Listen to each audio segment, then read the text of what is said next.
How you doing, everyone? This is Matthias Atva from Dee Rek Dreadnought, your Dreadnought PS4 replay guy. It's the last day of February, so it's about time we did a February edition of the monthly update and recap for both the Dreadnought PS4 server and the Dee Rek Dreadnought YouTube channel. It's been a busy month for Dreadnought and for me, so let's start with the latest news first and then work back to all the news and rumors of Dreadnought and then finish it off with an update about me and the channel. First, we have news from Twitter and the Dreadnought official forums. At the time of making this update, both the PC and PS4 servers were down for maintenance. So if you find yourself unable to log into Dreadnought today, don't worry, there's a good reason why. Hopefully by the time you see this video posted on YouTube, the maintenance will be over, but we won't know till we get the official word. This maintenance is said to be hardware maintenance, and for the PC side was supposed to last 24 to 36 hours. After this period, PS4 server was to go through the same hardware maintenance period. However, currently both servers are down and the maintenance is not yet done. I've worked server-side IT in the past during an internship, and this sort of thing needs to happen periodically, so I wouldn't be too worried about it. I don't know for sure, but this maintenance may have to do with stability issues that have been experienced by at least the PS4 server in recent times, but your guess is truly as good as mine. Speaking of game stability on the PS4 server, it's been pretty shaky for the month of February, but there is a light at the end of the tunnel. A couple weeks ago, PS4 server experienced a 5-day long period of multiple stability bugs and issues that the Dread chat have coined the black screen crisis. I made a couple of update videos detailing what went wrong and how it got fixed. But the short story is that no one on the server really made any effort to contact customer support to have the matter looked at, assuming someone else would do the dirty work. Although the Dreadnought team really should have noticed the problem sooner, after me and a few of my subscribers and some Dreadnought players contacted the Dreadnought technical support team, the server was rebooted within 24 hours and most of the issues were resolved. More recently, yesterday there was a Hangar freezing issue that prevented many players from starting a match once it had been queued and filled. Learning our lessons from the past, many PS4 players went to the forums to inform the Dreadnought support staff of the issue, and they fixed it within an hour. Both times the server was fixed, DN Space Ghost was instrumental in getting us back online and commanding the colossal ships we love. If you ever get the opportunity to interact with him, be sure to be polite and thank him once he's helped you. The main takeaways from these two incidents is that if you encounter a problem in Dreadnought, especially if you know it's affecting other players, don't assume someone else will contact Greybox or just quit in frustration. Make a Greybox customer support ticket, which usually takes about 4 to 5 minutes. If you don't have the time and really want to get Dreadnought tech support staff's attention, especially if it seems to be a server-wide issue, create a post on the Dreadnought official forums under the support section. This only takes 2 to 3 minutes, and DN Space Ghost usually answers in about 40 minutes on most occasions. And please, even if you are upset, remember to be polite or at least not rude or inappropriate. The technical support staff are the employees that are looking out for you and doing their best to keep the servers running. On the 22nd of February, both servers got a small hotfix that lowered the Legendary Battle Bonus cost, which had been changed in the Legends Redefine patch last month, from 11,000 credits down from 12,000 credits to now a much more reasonable 8,000 credits. This makes the Legendary Battle Bonus affordable and usable, as the vast majority of the player population thought the price was too high and were not purchasing the bonus.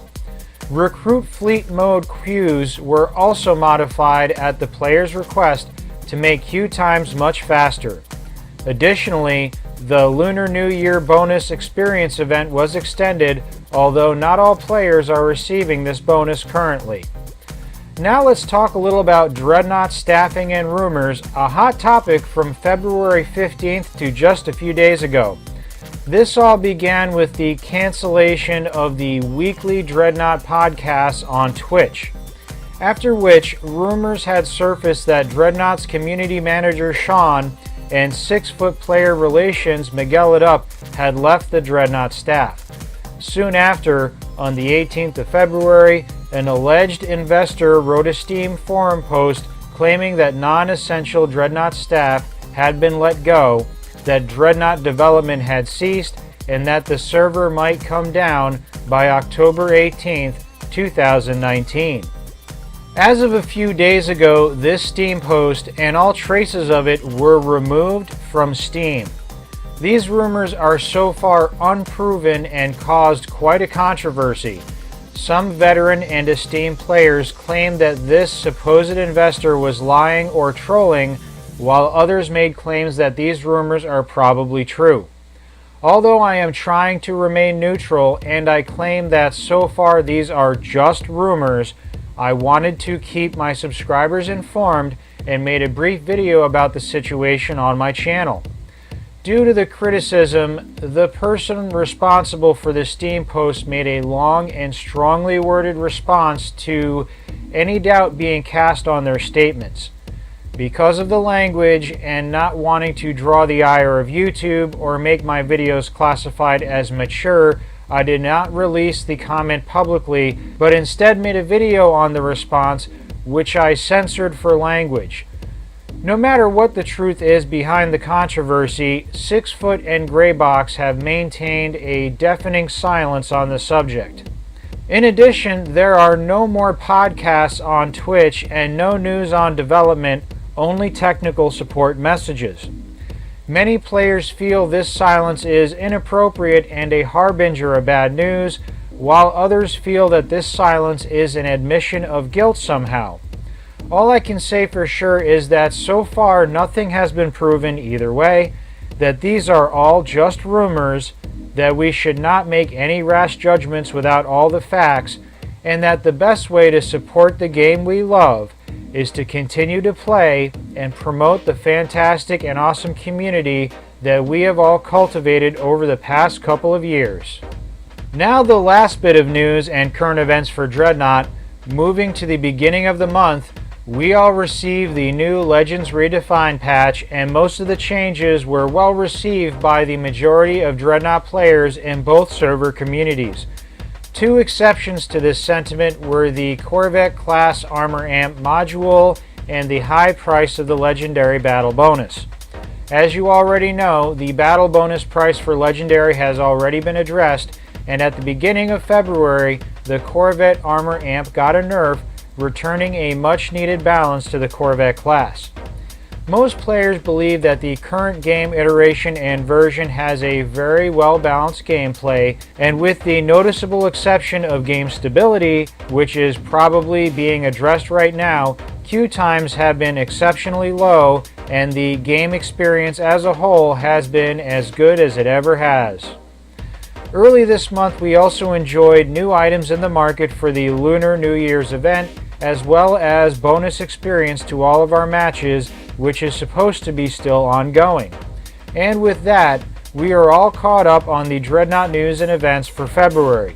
Sure seems like a lot, but to be honest, even with the balance patches, events, hotfixes, and rumors, when I log into the game and start blasting ships out of the stars, the game is as good as an experience for me as it ever was. Sometimes you have to separate perception from reality and just enjoy this awesome, creative, and unique game that we obviously love. So what's new with Dee Rek Dreadnought?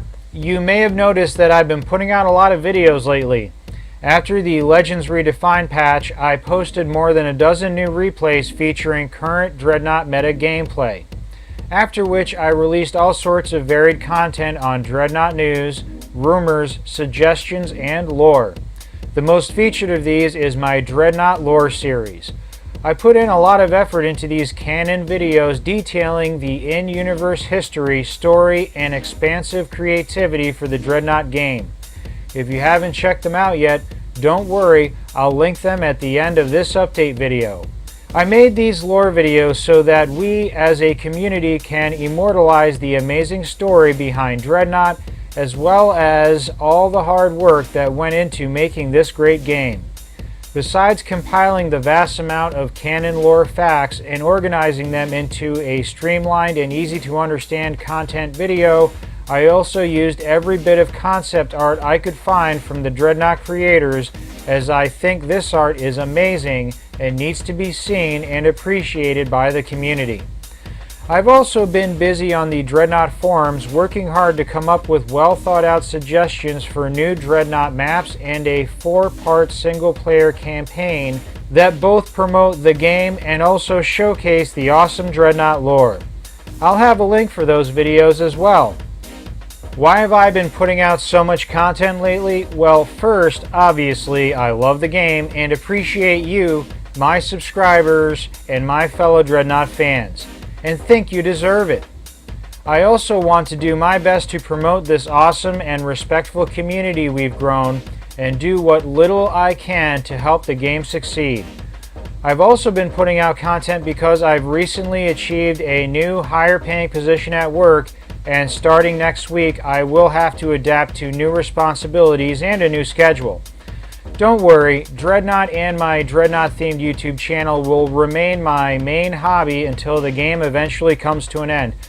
But starting in March, we all may have to adjust to my new schedule, and I may not be able to put out content as consistently as I have in the past.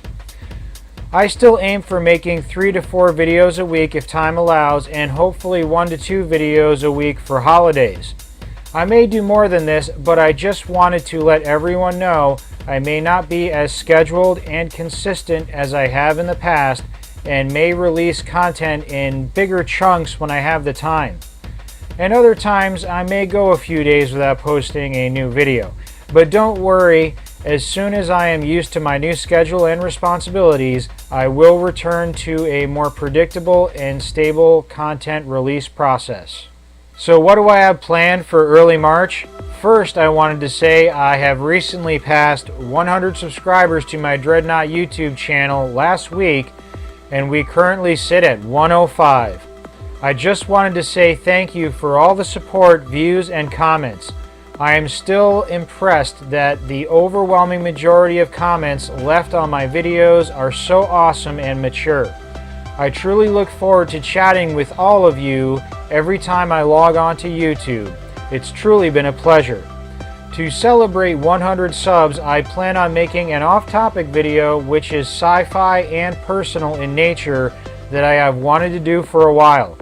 I also will release the last 2 parts of my Dreadnought lore series within the next 2 weeks. It's been a lot of fun bringing this amazing sci-fi story universe together for you to enjoy. I also plan on releasing my next Dreadnought Advanced Tactics video next month, and of course, I have several brand new legendary Dreadnought replays that I will be sharing soon. That about wraps up the February game and channel update. Again, thank you for all the support, kind words of encouragement, and excellent gameplay and awesome feedback. Well, that's it from me for now, and I'll see you soon in Sinley Bay.